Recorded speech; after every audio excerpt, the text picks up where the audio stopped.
সফল অভ্যুত্থানের মাধ্যমে যে স্বৈরাচার, খুনি, লুটেরা স্বৈরাচার এই দেশ থেকে পালিয়ে যেতে বাধ্য হয়েছে, সেই স্বৈরাচার যখন অস্ত্রের জোরে জোর করে ক্ষমতা দখল করে রেখেছিল, তারা কিভাবে বিএনপি সহ বিভিন্ন রাজনৈতিক দলের নেতাকর্মী যারা গণতন্ত্রের পক্ষে কথা বলেছিল, দেশের মানুষের অধিকারের পক্ষে কথা বলেছিল, দেশের মানুষের কথা বলার অধিকারের পক্ষে কথা বলেছিল, যারা দেশের মানুষের ধন সম্পদ যে স্বৈরাচার লুটতরাজ করেছে সেই লুটতরাজের বিরুদ্ধে কথা বলেছিল, এবং এই কথাগুলো বলার ক্ষেত্রে জনগণের অধিকার আদায়ের ক্ষেত্রে কিভাবে বিএনপি সহ বিভিন্ন রাজনৈতিক দলের নেতৃবৃন্দ নির্যাতিত হয়েছে, অত্যাচারিত হয়েছে, এই কথাগুলো যেমন আমরা তুলে ধরেছি অতীতে, এই কথাগুলো যেমন আমরা আগামী দিনেও তুলে ধরব, একইভাবে এর পাশাপাশি আমরা তুলে ধরব বাংলাদেশ জাতীয়তাবাদী দল এই দেশের কৃষককে নিয়ে কী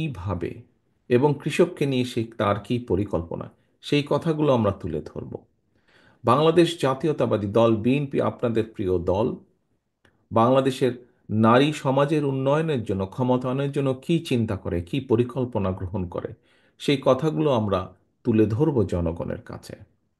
আপনাদের প্রিয় দল, আমাদের প্রিয় দল বাংলাদেশ জাতীয়তাবাদী দল এই দেশের শিক্ষার জন্য আগামী দিনের যারা ভবিষ্যৎ, তাদেরকে নিয়ে আমরা কী চিন্তা করি, কিভাবে তাদের শিক্ষার কার্যক্রম আরও সুন্দরভাবে তাদের একটি একটি একটি দৃঢ় ভবিষ্যৎ শিক্ষার মাধ্যমে তা ভবিষ্যৎ প্রজন্মের দৃঢ় ভবিষ্যৎ গড়ে তুলতে সক্ষম হব, সেই পরিকল্পনা আমরা তুলে ধরব তাদের কাছে।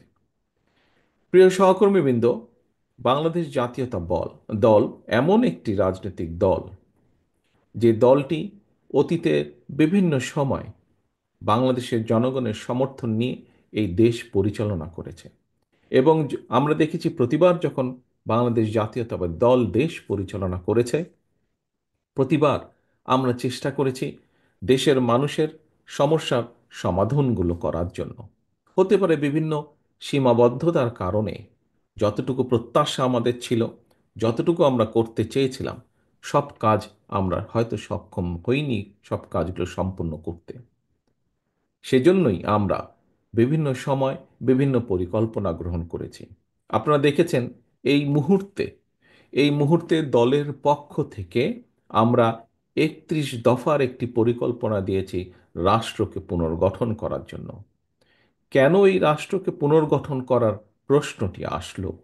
প্রিয় সহকর্মীবৃন্দ, প্রিয় কাউন্সিলরবৃন্দ, একটু আগে বিভিন্ন জন যারা বক্তব্য রেখেছেন মঞ্চে, আপনারা নিশ্চয়ই শুনেছেন, খেয়াল করেছেন, তাদের বক্তব্যে খুব সুন্দরভাবে ফুটে উঠেছে কিভাবে এই যে বিগত স্বৈরাচার, তারা কিভাবে বাংলাদেশের প্রতিটি প্রতিষ্ঠানকে, বাংলাদেশের অর্থনীতি বলেন, বাংলাদেশের বিচার ব্যবস্থা বলেন, বাংলাদেশের প্রশাসন বলেন, বাংলাদেশের শিক্ষা ব্যবস্থা বলেন, স্বাস্থ্য ব্যবস্থা বলেন, প্রত্যেকটি ক্ষেত্রকে কিভাবে তারা ধ্বংস করে দিয়েছিল, এবং এই অবস্থা করেছিল বলেই দেশের মানুষের উন্নয়নের জন্য, দেশকে সামনে এগিয়ে নিয়ে যাওয়ার জন্যই রাষ্ট্রের বিভিন্ন কাঠামোর পুনর্গঠন প্রয়োজন। এবং এর উপরে ভিত্তি করেই, এই কারণেই এই কারণেই আমরা আজ থেকে বাংলাদেশ জাতীয়তাবাদী দল প্রায় ২.৫ বছর আগে ৩১ দফা আমরা জাতির সামনে উপস্থাপন করেছি। প্রিয় সহকর্মীবৃন্দ, আজকে আমরা বিভিন্ন মানুষের কাছে বিভিন্ন সংস্কার প্রস্তাবের কথা শুনতে পাই। দিতেই পারেন বিভিন্ন মানুষ বিভিন্নভাবে, যারা দেশ নিয়ে চিন্তা করেন, দেশের কথা ভাবেন, মানুষের কথা ভাবেন, অবশ্যই প্রতিটি মানুষের অধিকার আছে দেশের জন্য, দেশের মানুষের জন্য কী চিন্তা ভাবনা সেগুলো উপস্থাপন করার জন্য মানুষের সামনে। এখানেই পার্থক্য। অন্য যতগুলো মানুষ আজ সংস্কারের কথা বলছেন, সংস্কার বিষয়ে কথা বলছেন, তাদের সাথে বিএনপির পার্থক্যটা এখানেই। কোথায়? বিএনপি স্বৈরাচার যখন অস্ত্রের জোরে ক্ষমতা দখল করে রেখেছিল, যখন মানুষকে, আমাদের শত শত নেতাকর্মীকে গুম খুন করার মাধ্যমে ক্ষমতা ধরে রেখেছিল, যখন দেশের লক্ষ লক্ষ মানুষের উপর অত্যাচার নির্যাতন চালিয়ে মানুষের ভোটের অধিকারকে হরণ করে ক্ষমতা দখল করে রেখেছিল, তখন তার সেই রক্তচক্ষুকে উপেক্ষা করে বাংলাদেশ জাতীয়তাবাদী দল দেশের মানুষের সামনে ৩১ দফা উপস্থাপন করেছে। সেই স্বৈরাচারের চোখের চোখ রেখে বাংলাদেশ জাতীয়তাবাদী দল বলেছে, তোমরা দেশকে ধ্বংস করেছ, আমরা দেশকে পুনর্গঠন করতে চাই। প্রিয় সহকর্মীবৃন্দ, সেই সময় আমরা আমাদের পাশে, আমাদের সাথে কিছু রাজনৈতিক দল ছিলেন, আন্দোলন অংশগ্রহণ করেছিলেন বাংলাদেশের গণতান্ত্রিক কতগুলো রাজনৈতিক দল। সেই দলগুলোকে আমরা সাথে পেয়েছিলাম। তাদের সাথে আলোচনা করে, তাদেরকে সাথে নিয়ে আমরা ৩১ দফা উপস্থাপন করেছিলাম।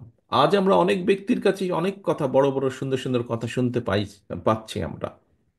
অনেকের অনেক সুন্দর সুন্দর কথা আমরা দেখতে পাচ্ছি পত্রিকার মাধ্যমে, মিডিয়ার মাধ্যমে। কিন্তু সেদিন এইসব ব্যক্তির কাছ থেকে আমরা কোনো সংস্কারের কোনো কথা শুনতে পারিনি।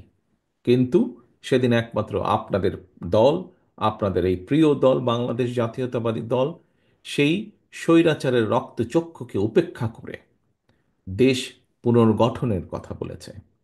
প্রিয় সহকর্মীবৃন্দ, এর থেকে একটি কথা প্রমাণিত হয় যে বাংলাদেশ জাতীয়তাবাদী দলের প্রত্যেকটি সৈনিক, প্রত্যেকটি কর্মী দৃঢ়ভাবে আমরা বিশ্বাস করতাম যে জনগণের যে আন্দোলন, সেই আন্দোলন অবশ্যই সফল হবে।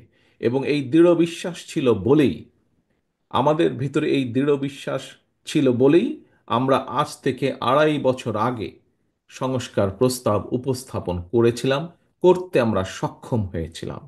কারণ আমাদের দৃঢ় বিশ্বাস ছিল যে স্বৈরাচারের পতন হবে, এটি একটি। এবং আমরা সব সময় দৃঢ়ভাবে বিশ্বাস করি যে বাংলাদেশ জাতীয়তাবাদী দল, বিএনপির মূল লক্ষ্য এবং উদ্দেশ্যই হচ্ছে জনগণ এবং বাংলাদেশ, বাংলাদেশের জনগণ এবং বাংলাদেশ। আমাদের মূল লক্ষ্য, আমাদের রাজনীতির মূল লক্ষ্য হচ্ছে বাংলাদেশ এবং বাংলাদেশের জনগণ। সেজন্যই আমরা আজ থেকে সবার আগে উপস্থাপন করেছিলাম কিভাবে আমরা রাষ্ট্রকে মেরামত করতে চাই, রাষ্ট্র কাঠামোকে মেরামত করতে চাই, কিভাবে ভেঙে পড়া প্রতিটি প্রতিষ্ঠানকে আবার মেরামত করতে চাই, এবং যে রাষ্ট্র কাঠামো মেরামতের মাধ্যমে দেশ এগিয়ে যাবে, দেশের পুনর্গঠন হবে, বা দেশের মানুষের ভাগ্যের পরিবর্তন হবে। প্রিয় সহকর্মীবৃন্দ, আজ সংস্কার প্রস্তাবের নামে আমরা দেখছি বিভিন্ন ব্যক্তি বিভিন্ন রকম কথা বলছেন। বলতেই পারেন, বিভিন্ন ব্যক্তি, তাতে কোনো সমস্যা নেই।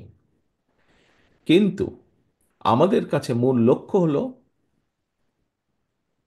আগেই বলেছি, যে ভেঙে পড়া রাষ্ট্রীয় কাঠামোকে পুনর্গঠন করা।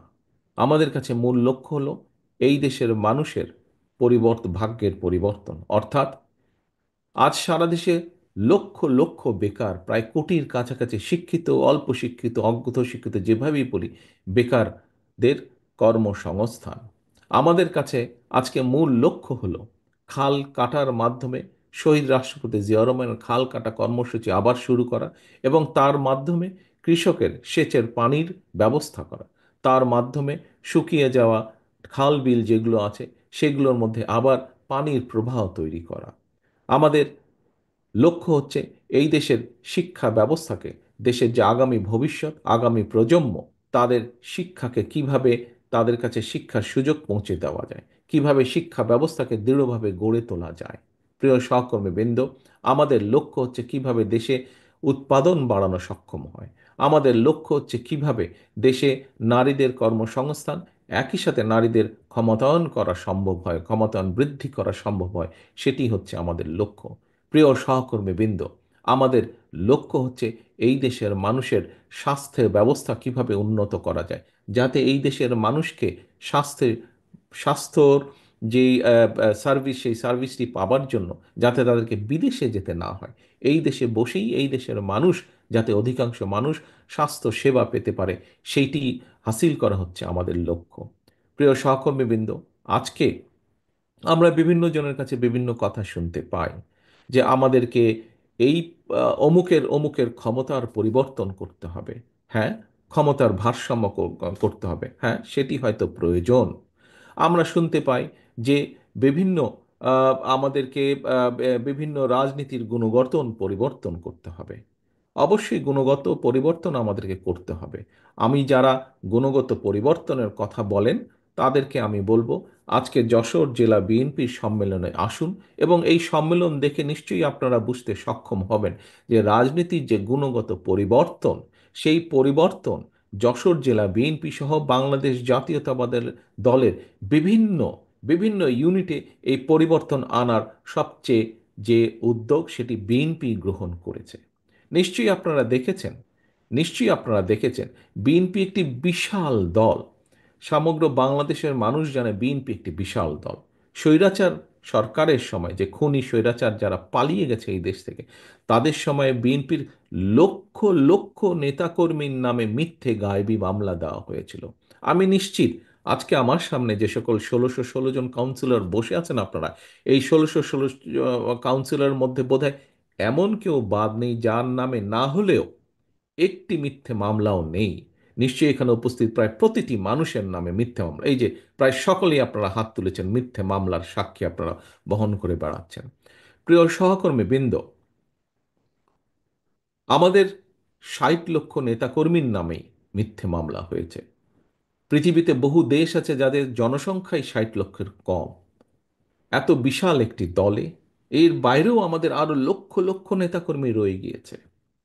হতে পারে একটি পরিবারের যেরকম সকল সদস্য একরকম হয় না, হতে পারে আমাদের এই লক্ষ লক্ষ নেতাকর্মীর ভেতরেও কোনো কোনো নেতাকর্মী হয়তো বিভ্রান্ত হয়ে এমন কোনো কিছু কাজ করেছেন যেই কাজের নৈতিক কোনো সমর্থন আমাদের পক্ষে দেওয়া সম্ভব নয়।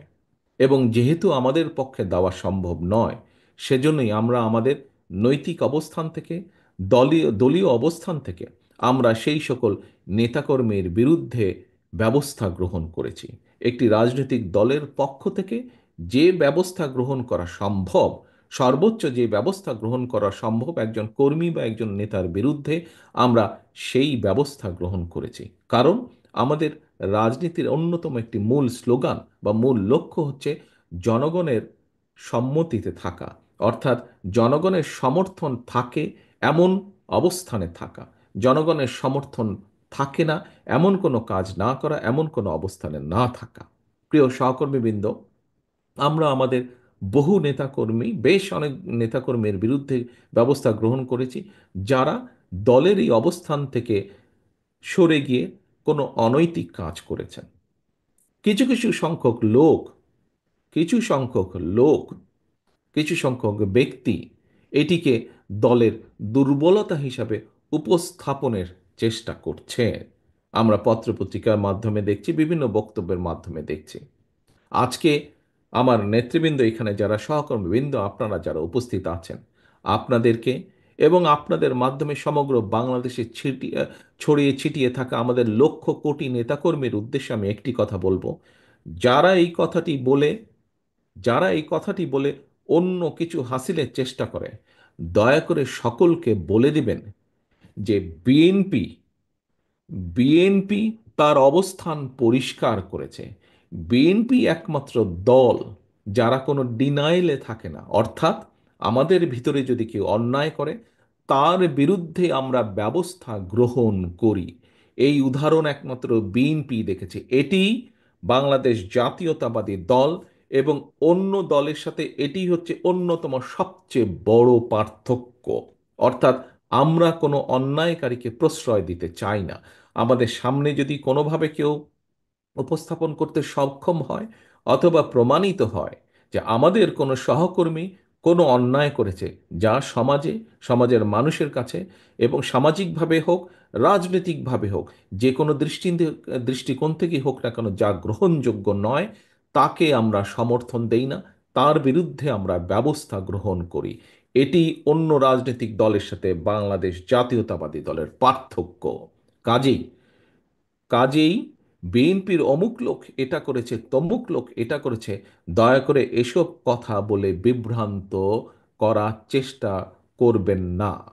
আমরা সকল সময় অন্যায়ের বিরুদ্ধে আমাদের কাজে, আমাদের কথায় সবসময় আমরা চেষ্টা করেছি এটা প্রমাণ করতে।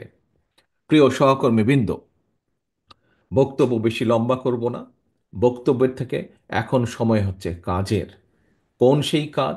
সেই কাজ হচ্ছে দলীয় কর্মী হিসাবে কাজ হচ্ছে দলকে পুনর্গঠন করা, দলের দেশকে নিয়ে, দেশের মানুষকে নিয়ে দলের যে লক্ষ্য, দলের যে উদ্দেশ্য, তা জনগণের কাছে পৌঁছে দেওয়া। যে 31 দফা আমরা আপনাদের সামনে উপস্থাপন করেছি, দেশের কাছে, মানুষের কাছে উপস্থাপন করেছি, সে 31 দফা গ্রামে গ্রামে প্রতিটি ঘরে পৌঁছে দেওয়া।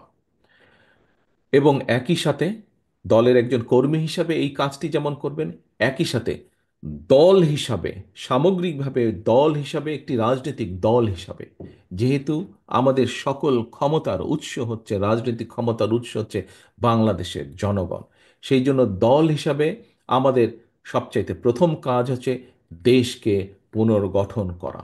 ইনশাল্লাহ আমরা প্রত্যাশা